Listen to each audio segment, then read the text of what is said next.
Percuma benerin sholat, sholawatnya banyak, tapi otaknya mikir, pinjem ke siapa ya? Minta tolong ke siapa ya? Datang kemana ya? Gak bakalan ditolong tuh sama Allah. Bismillahirrahmanirrahim. Alhamdulillahirabbil alamin. Allahumma sholli ala sayyidina Muhammad wa ala ali sayyidina Muhammad. Assalamualaikum warahmatullahi wabarakatuh. Halo teman-teman, apa kabar? Mudah-mudahan teman-teman selalu dalam lindungan Allah Subhanahu wa taala. Amin ya rabbal alamin. Alhamdulillah, kali ini aku akan sharing pengalaman sholawat dari Mbak T di Purwokerto. Tapi sebelumnya buat teman-teman yang belum subscribe, di subscribe dulu biar aku makin semangat lagi bikin videonya.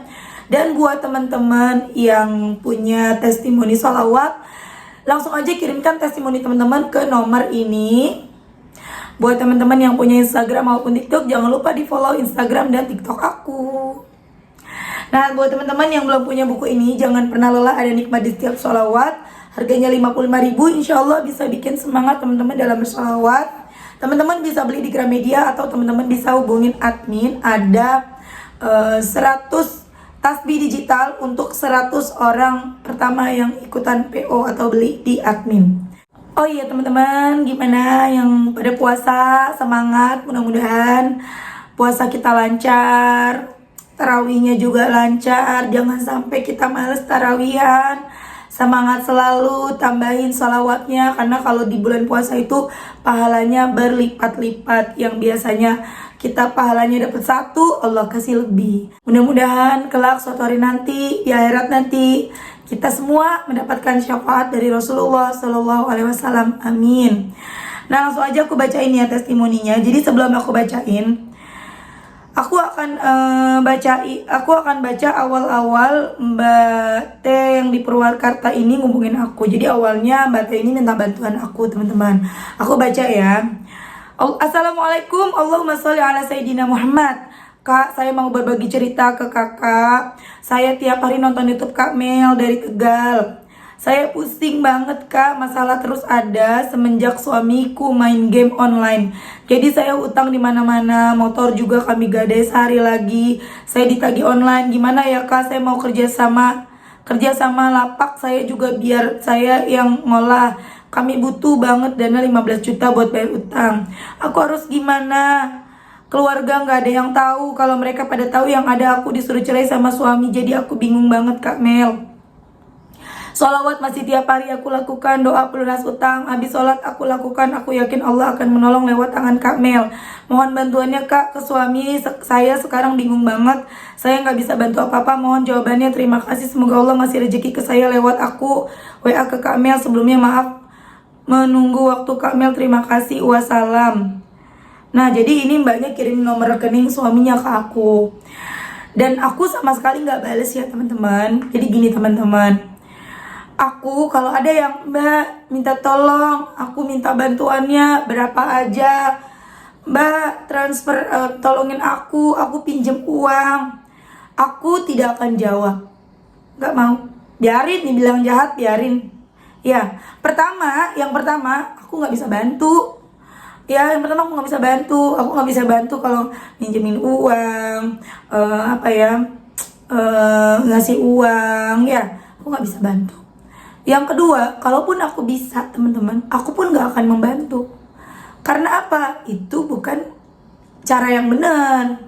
Ya, aku ada di sini di hadapan kalian, mengajak kalian untuk ayo kita selesai masalah sama-sama.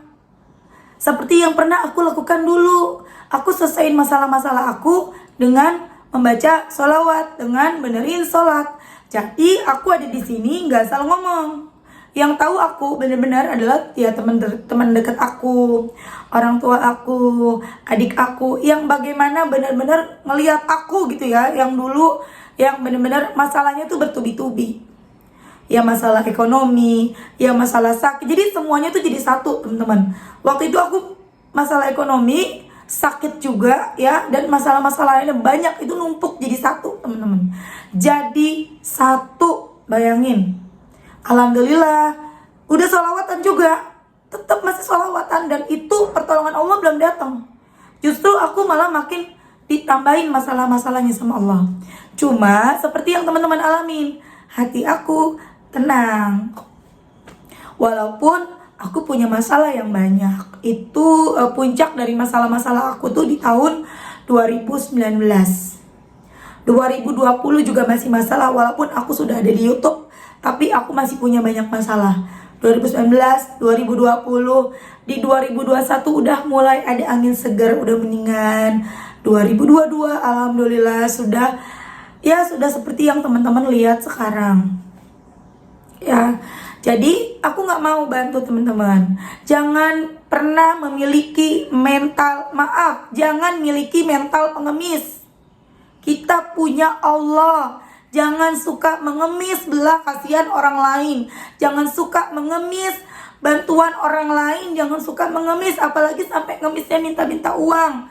Jangan malu-maluin kalau dikasih, kalau enggak. Kita kan punya Allah.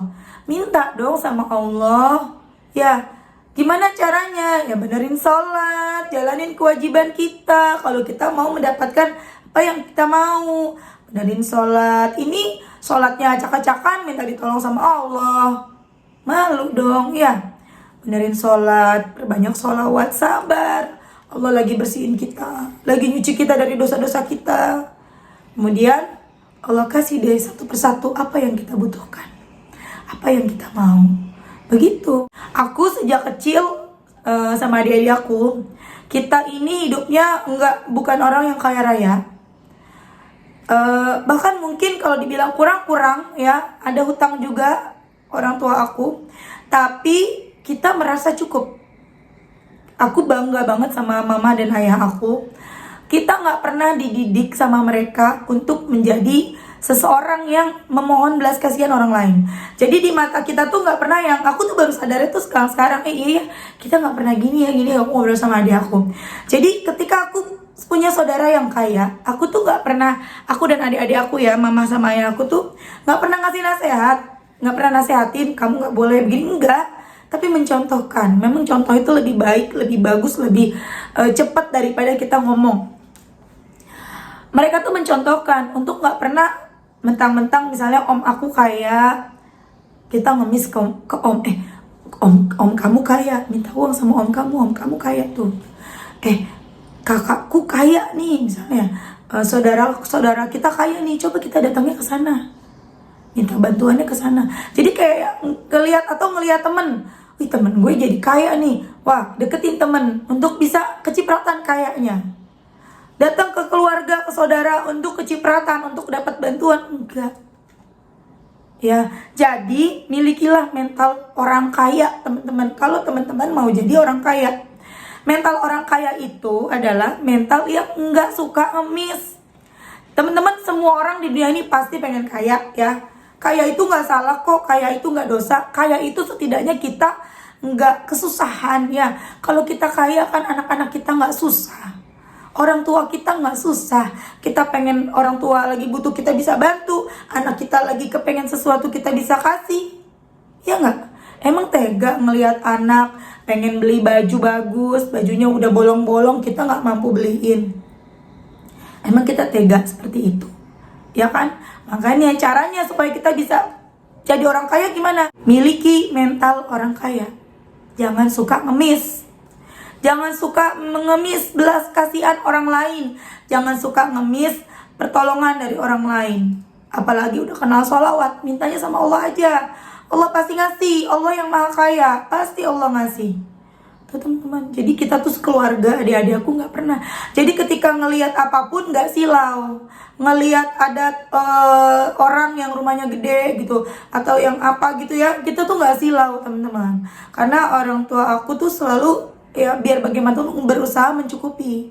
Walaupun zaman dulu nih aku ngontrak nih teman-teman, tapi mama aku tuh sama ayahku ngontraknya di rumah yang enak, yang nyaman, yang bagus. Jadi kita nggak silau sama rumah yang bagus gitu loh.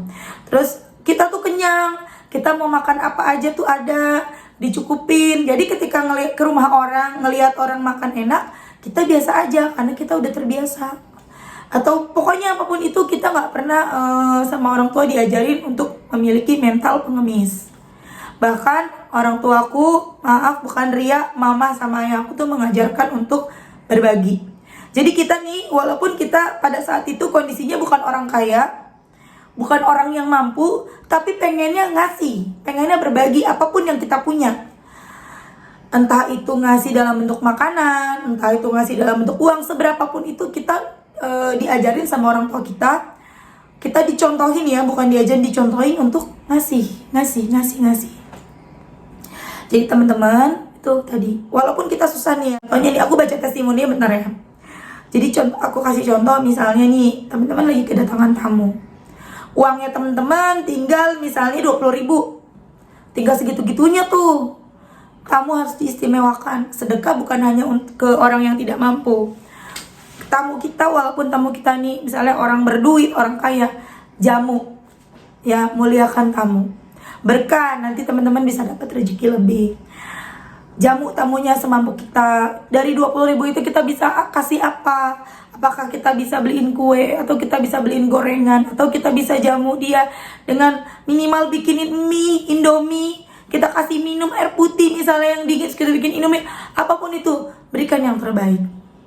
Jangan hitung-hitungan, aduh uangku tinggal segini, kalau misalnya aku ini begini nanti uangku habis. Jangan ya, apalagi kalau si tamu ini nih saudara kita atau teman dekat kita yang dia ini sering ngasih kita, dia sering ingat sama kita, dia sering ngasih bantu kita. Ingat ya teman-teman, walaupun teman kita atau saudara kita itu mampu ya, sering ngasih kita, misalnya kita sering dikasih nih sama dia, tapi dia juga tetap loh seneng kalau dikasih sama kita, walaupun kita ngasihnya sekedar ngebeliin gorengan, sekedar ngasih makanan ringan atau apalah yang kita bikinin, pisang goreng lah apalah, itu dia seneng. Karena kita tuh, jadi mereka melihat kita tuh, oh dia memang niat untuk menjamu, ada niatan, jadi nggak apa-apa tuh kepengennya dikasih mulu gitu ya teman-teman ya. Itu kuncinya, kalau kita kepengen jadi orang kaya, miliki mental orang kaya. Jangan pengennya dikasih terus, jangan pengennya mengemis terus. Dan siapapun itu ya, bukan cuma Mbak Teh, banyak banget yang hubungin aku minta pinjem duit. Ada yang sampai marah-marah aku pernah loh sampai nangis loh teman-teman. Jadi si mbaknya udah aku jawab di DM, kemudian nge-DM lagi minjem duit, aku nggak jawab lagi, nggak aku baca lagi DM-nya, dan memang DM juga banyak banget kan, sampai komen-komen terus. Aku dibilang padahal aku cuma minjem bukan minta. Itu aku sebenarnya nangis loh, kenapa sih sampai segitunya gitu. Aku sempat sedih, kenapa sih harus seperti ini gitu loh ya. Lanjut, aku akan bacain ya, sampai akhirnya kan nggak aku baca, akhirnya Mbak Teh ngomongin aku. Assalamualaikum Mbak Mel, masih inget nggak saya yang kemarin WA Mbak Mel minta bantuan buat utang tapi nggak dibales? Semenjak itu aku sadar, orang kaya apapun kalau Allah belum berkehendak tidak ada yang mau ngulurin tangannya. Ini saya dari Purwakarta Mbak Mel, saya mau testimoni sholawat. Baru saya amalin 2 hari, alhamdulillah utang pinjau suami lunas. Terus alhamdulillah lagi saya pengen jual kelapa tapi modal nggak ada. Saya sholawatin, pasrah ke Allah Subhanahu wa ta'ala. Malamnya Kak telepon ada bos kelapa mau ngirim kelapa walaupun gak harus bayar dulu. Jadi saya ngambil dulu. Alhamdulillah banget, saya berusaha dan saya berdoa terus minta ke Allah.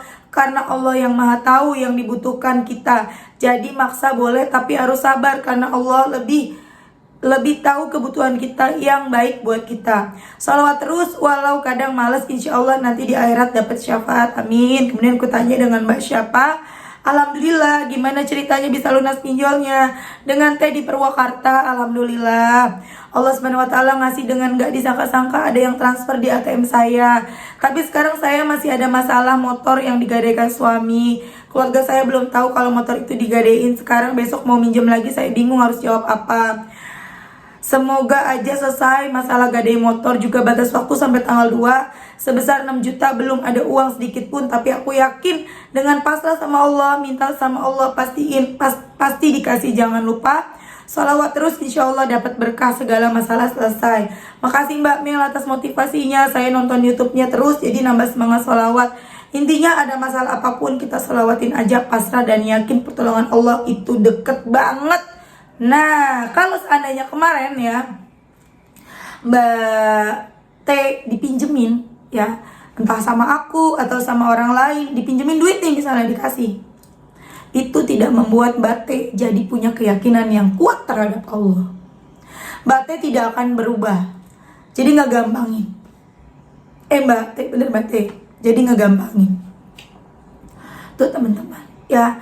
Jadi siapapun kalian yang lagi pada butuh pertolongan, jangan minta ke selain Allah. Percuma benerin sholat, sholawatnya banyak, tapi otaknya mikir, pinjem ke siapa ya? Minta tolong ke siapa ya? Datang kemana ya? Gak bakalan ditolong tuh sama Allah. Ketika kita sudah pasrahin semua sama Allah, kita udah sholawat, kita udah sholat, bener-bener ke Allah. Ya Allah, hamba gak mau ngutang lagi, hamba gak mau minta tolong siapa-siapa, hamba mau minta tolong sama engkau aja, hamba yakin engkau nolong. Walaupun di hati masih bingung nih, udah ngomong aja kayak gitu, paksain ngomong. Allah tahu kok kita lagi berusaha buat nyemangatin diri kita sendiri. Minta tolong ya Allah, terserah engkau deh ya Allah, mau dikasihnya kapan, mau diapain ke ya Allah, mau ditarik ke motor hamba, mau dipermaluin, terserah engkau ya Allah. Yang penting hamba berusaha, hamba yakin engkau tidak akan membiarkan hamba kesusahan. Walaupun mungkin amalan hamba masih kurang, walaupun mungkin dosa hamba masih banyak. Sadarkan dosanya banyak, kencengin lagi sholawatnya, biar dosanya makin berkurang, gitu. Ya, kita doakan semoga Mbak T dimudahkan terus. Mbak T kan udah dapat pertolongan dari Allah. Jangan sampai coba-coba lagi nyari pertolongan selain Allah. Karena ketika nyoba pertolongan ke selain Allah, siap-siap Allahnya ngejauh. Tuh. Ya, buat semuanya begitu ya. Dan mohon maaf pada semuanya yang pada nge-WA aku, nge-DM aku kalau minta ditransfer, minjem duit, aku nggak akan jawab. Aku nggak akan ngasih. Pertama emang nggak bisa. Kedua ya, untuk apa aku ada di sini? Aku di sini untuk menyemangati kalian. Kalian bisa menyelesaikan masalah seperti apa yang dulu aku selesaikan dengan cara deketin Allah. Sebelumnya aku mau ingat lagi, jadi dulu pernah aku cerita ya. Jadi dulu itu aku pernah punya kenalan orang gitu ya, kenal di Facebook. Pernah pinjam uang waktu itu 100.000, aku pinjem Mbak gitu ya. Kemudian aku pinjemin 100.000, ya udah bismillah. Aku pinjemin, itu salah. Karena jadi kebiasaan. Jadi ketika butuh pinjem, ketika butuh pinjem. Ngandelinnya manusia, ngandelinnya bukan Allah. Mbak, aku butuh buat makan sama buat beli susu anak, Mbak, aku pinjam 100.000. Kita pasti kasihan, pinjemin, tapi itu adalah salah. Nah, dia jadi pinjam lagi, itu kan. Sampai pada akhirnya yang ketiga kalinya kayaknya ya, kalau nggak salah ya, ketiga kalinya atau kedua kalinya pinjam lagi. Memang kebetulan aku juga lagi nggak ada, lagi nggak bisa pinjemin. Aku cuma bilang, coba deh sholawat, apa-apa sholawatin. Dan semenjak itu dia apa-apa sholawatin. Gak punya duit sholawat, anaknya sakit disolawatin, semua sholawatin. Udah gak pernah pinjam duit lagi. Keren Mbak, kamu Mbak. Mudah-mudahan Mbaknya nonton. Seperti itu. Jadi apa-apa ngandelinnya Allah. Itu cara yang benar ya teman-teman ya. Seperti itu ya. Oke teman-teman, terima kasih udah nonton. Mudah-mudahan bermanfaat dan jadi motivasi buat teman-teman. Assalamualaikum warahmatullahi wabarakatuh.